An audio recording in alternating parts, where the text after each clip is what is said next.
ಭೀಕರ ಅಪಘಾತ, ಬಾಲಕ ಸೇರಿದಂತೆ ಇಬ್ಬರ ಸಾವು, ಹಲವರ ಸ್ಥಿತಿ ಗಂಭೀರ.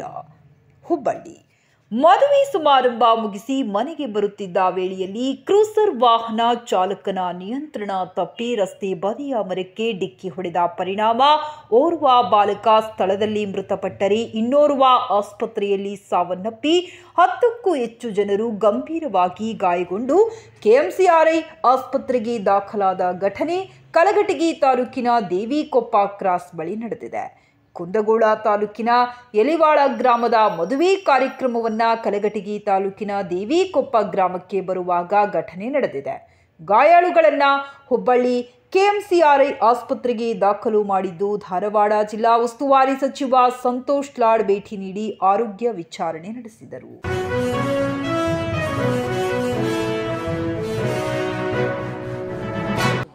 ಒಂದು ಭೀಕರ ಅಪಘಾತ ಇಲ್ಲಿ ಸುಮಾರು ಟ್ರ್ಯಾಕ್ಸ್ನಲ್ಲಿ ಭಾಳಷ್ಟು ಜನರು ಒಂದೇ ಊರಿನಿಂದ ಮದುವೆಗೆ ಹೋಗ್ತಕ್ಕಂಥ ಸಂದರ್ಭದಲ್ಲಿ ಭೀಕರ ಅಪಘಾತದಲ್ಲಿ ಇಬ್ಬರು ಸಾವನ್ನು ಹೊಂದಿದ್ದಾರೆ.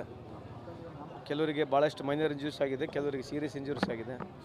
ನಾವು ಜಿಲ್ಲಾಡಳಿತ ಇವತ್ತು ಬಂದ್ಬಿಟ್ಟು ಎಲ್ಲರಿಗೆ ನೋಡಿ ಸಾಂತ್ವನ ಹೇಳೋದ್ರ ಜೊತೆಗೆ ಅವ್ರದ್ದೇನು ಸಂಪೂರ್ಣ ಖರ್ಚಿದೆ ಸರ್ಕಾರ ವಹಿಸ್ತತೆ, ಅದಕ್ಕಾಗಿ ಅವ್ರಿಗೆ ಬಂದು ಸಾಂತ್ವನ ಹೇಳೋದ್ರ ಜೊತೆಗೆ ಮೇಜರ್ಸ್ಗಳನ್ನ ತೊಗೋಬೇಕಂತೇಳಿ ಪದೇ ಪದೇ ನಾವು ಮಾತನಾಡ್ತಿದ್ದೀವಿ. ಇದು ಸಾರ್ವಜನಿಕರ ಇನ್ವಾಲ್ವ್ಮೆಂಟ್ ಕೂಡ ಇರಬೇಕಂತ ತಮ್ಮಲ್ಲಿ ಮನವಿ ಮಾಡ್ಕೊಳ್ತೀವಿ. ಬೆಂಗಳೂರಲ್ಲಿ ಸ್ಟ್ಯಾಂಪೇಡ್ ಆಗಿರೋ ಭಾಳ ದುರಂತ ಇದೆ. ಏನೋ ಭಾಳ ಇವತ್ತು ನಾನು ನೋಡ್ತಾ ಇದ್ದೆ, ಬರಕಲ್ಲಿ ಗುರ್ತಾಯ್ತು ಅವಲೇ ನನಗಿರ್ತಕ್ಕಂಥ ಮಾಹಿತಿ ಪ್ರಕಾರ 7 ಜನ ಮೃತಪಟ್ಟಿದ್ದಾರೆ ಅಂತಾರೆ ಸ್ಟ್ಯಾಂಪೇಡ್ನಲ್ಲಿ. 11 ಆಗಿದೆ. Very sad. ಏನೋ ಇದು ಯಾವುದೋ ಒಂದು ಸೆಲೆಬ್ರೇಷನ್ ಮಾಡೋಕ್ಕೆ ಹೋಗಿ ಈ ರೀತಿ ಆಗುತ್ತಂತ ಹೇಳಿ ಯಾರೂ ಏನೂ ಮಾಡಿರಲಿಲ್ಲ. ನಿನ್ನೇನು ಭಾಳ ಜನ ಇಲ್ಲಿ ರಸ್ತೆಯಲ್ಲಿ, ಇಡೀ ಹುಬ್ಬಳ್ಳಿ ಧಾರವಾಡನಲ್ಲಿ ರಸ್ತೆಯಲ್ಲಿ ಭಾಳ ದೊಡ್ಡ ಪ್ರಮಾಣದಲ್ಲಿ ಸೆಲೆಬ್ರೇಷನ್ ಆಗಿದೆ. ಮನವಿ ಮಾಡ್ತಕ್ಕಂಥ ಯಂಗರ್ ಜನ್ರೇಷನ್ ದಯಮಾಡಿ ಆ ಸೆಲೆಬ್ರೇಷನ್ ಒಂದು ಲೆಕ್ಕದಲ್ಲಿ, ಯಾಕಂದ್ರೆ ಭಾಳ ಜನ ಬೈಕ್ ಓಡಿಸೋದು, ನಿನ್ನೆ ಆಗಿರ್ತಕ್ಕಂಥ ಸ್ವಲ್ಪ ಭಯದ ವಾತಾವರಣ ಕೂಡ ಇತ್ತು. ಆ ಥರ ಮಾಡಬಾರ್ದು. ಸೆಲೆಬ್ರೇಷನ್ ಸ್ವಲ್ಪ ಇತಿಮಿತಿಯಲ್ಲಿ ಆಗಬೇಕು ಅನ್ನೋದು ನನ್ನ ವಾದ. ಬಟ್ ಇದಾಗಿರ್ತಕ್ಕಂಥ ಸ್ಟ್ಯಾಂಪೇಡ್ ಭಾಳ ದುಃಖದ ಸಂಗತಿ. ಅವ್ರ ಫ್ಯಾಮಿಲಿಗೆ ನಾನು ವೈಯಕ್ತಿಕವಾಗಿ ಸಾಂತ್ವನ ಹೇಳಲಿಕ್ಕೆ ಇಚ್ಛೆ ಬಯಸ್ತೀನಿ ತಮ್ಮ ಮುಖಾಂತರ. ಬಿಜೆಪಿ ಟ್ವೀಟ್ ಮಾಡಿರುವಂಥದ್ದು, ಫೇಸ್ಬುಕ್ ಹಾಕಿರುವಂಥದ್ದು, ಸಿದ್ದರಾಮಯ್ಯ ಡಿ ಕೆ ಶಿವಕುಮಾರ್ ಅವರೇ ಕಾರಣ, ಯಾಕಂದರೆ ಯಾವುದೇ ಪ್ರಿಕಾಷನ್ಸ್ ತೊಗೊಳ್ಳದೆ ಈಗ ಅವ್ರಿಗೆ ಸ್ವಲ್ಪ ಸಮಾಧಾನನೇ ಬೇಕಾ ಬೇಡ ಅಂತ ಈ ಸಂದರ್ಭದಲ್ಲಿ. ಎಷ್ಟು ಅರ್ಜೆಂಟ್ ಇದೆ ನೋಡಿರಿ. ಟ್ವೀಟ್ ಮಾಡೋಕೆ ಇನ್ನು ನಾಳೆನೂ ಮಾಡ್ಬೋದಾಗಿತ್ತು, ಮಾಡಬಾರ್ದು ಅಂತೆಲ್ಲ. ಬಟ್ ಇದ್ರಲ್ಲಿ ಏನಂತಂದರೆ ಇದು ಆಗಿರ್ತಕ್ಕಂಥ ಸಂದರ್ಭದಲ್ಲಿ ಯಾವ ಸರ್ಕಾರಗಳು ಈ ರೀತಿ ಮಾಡಲ್ಲ. ಅದಕ್ಕೆ ಹೇಳಿದ್ವಲ್ಲ.